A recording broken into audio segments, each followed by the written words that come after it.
In the year of 1713, when Florida was still a misunderstood frontier and its swamps breathed fog like living lungs, there stood a forgotten Spanish settlement near what is now known as St. Augustine. It was not marked on official maps, nor spoken of in polite conversation. Those who passed through it felt an immediate weight in the air, as if the land itself remembered something it refused to forget. The forests surrounding the settlement were ancient even then, their roots tangled like veins beneath the soil.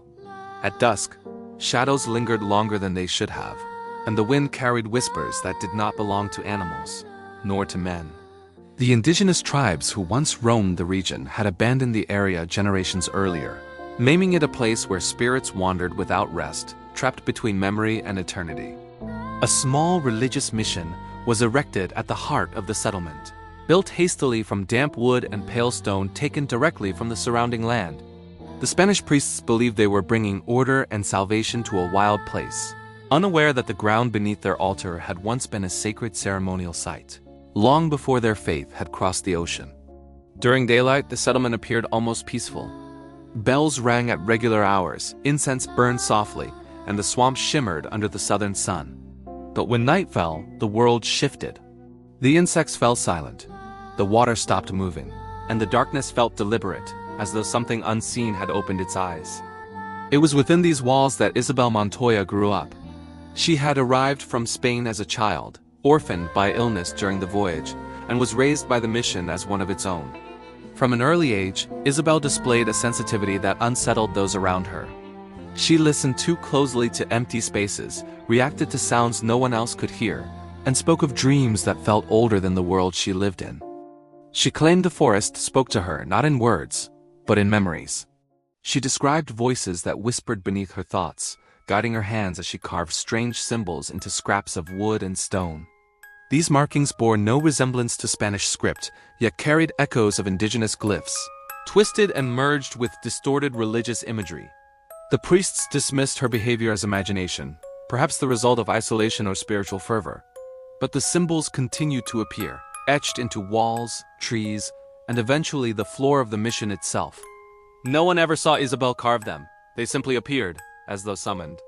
In the winter of 1721, an unnatural cold settled over the region. Frost clung to swamp grass at dawn, and the air carried a sharp stillness that made breathing feel deliberate.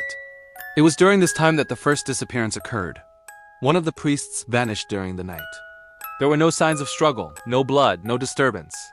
Only the mission bell rang shortly before dawn, despite no one having touched it. Days later, the priest's body was found at the edge of the swamp, kneeling in the mud, his face locked in an expression of absolute terror. His eyes were gone, removed with ritual precision. Fear spread quickly through the settlement. Some whispered of hostile tribes, others blamed wild animals or madness. But the elders, both native and colonial, knew better. They spoke quietly of something ancient stirring, something that had been sealed incorrectly and was now pushing back against the living world. That same night, Isabel awoke screaming.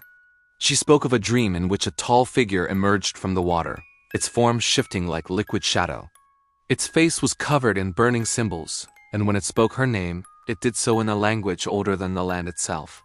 She said it told her the earth was remembering and that the dead had never truly left.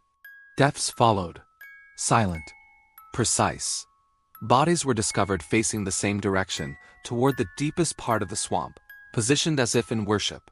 The mission bells began ringing at random hours, sometimes for minutes at a time, even when no one stood near them. Those who tried to flee rarely succeeded. Paths twisted unnaturally, distances stretched, and travelers found themselves walking for days only to return to the same place, exhausted and broken. Others vanished entirely, leaving behind only footprints that ended abruptly at the water's edge. Isabel changed as the months passed. Her voice grew distant, her presence heavier. She spent hours near the swamp unmoving, as though listening to something beneath the surface. When questioned, she spoke of the land as if it were alive, wounded by centuries of interrupted rituals and forgotten dead. She claimed the mission stood atop a spiritual threshold, a place where the living once spoke freely with the dead. By building over it, the settlers had trapped something between worlds, something that now sought balance through fear and remembrance. On the night of March 14, 1723, a storm unlike any other descended upon the region. Lightning struck the swamp repeatedly, illuminating shapes that moved where no human stood. The wind howled with voices layered upon voices, and the mission glowed from within, unnaturally bright. At dawn, silence returned. The settlement emerged cautiously, only to find the mission defaced with symbols carved deep into its walls. Drawn with a substance far too dark to be ink, the altar lay shattered. The bell was gone, later believed to have been dragged into the swamp. Isabel had vanished. No body was ever found. Within a year, the settlement was abandoned. Nature reclaimed the structures, swallowing them with vines and water. But the legend endured. Fishermen and locals speak of nights when a muffled bell rings from beneath the swamp, followed by a woman's whisper carried across the water. Some believe Isabel became a guardian, bound to the threshold to prevent something far worse from crossing over. Others claim she was never fully human, but chosen by the land as a vessel long before her birth. Even today, certain areas near St. Augustine are avoided after sunset. Modern accounts describe failing equipment, overwhelming sensations of being watched, recurring dreams of ancient symbols, and sightings of a female figure standing motionless in the mist. The legend says the past does not rest there. It watches. It listens.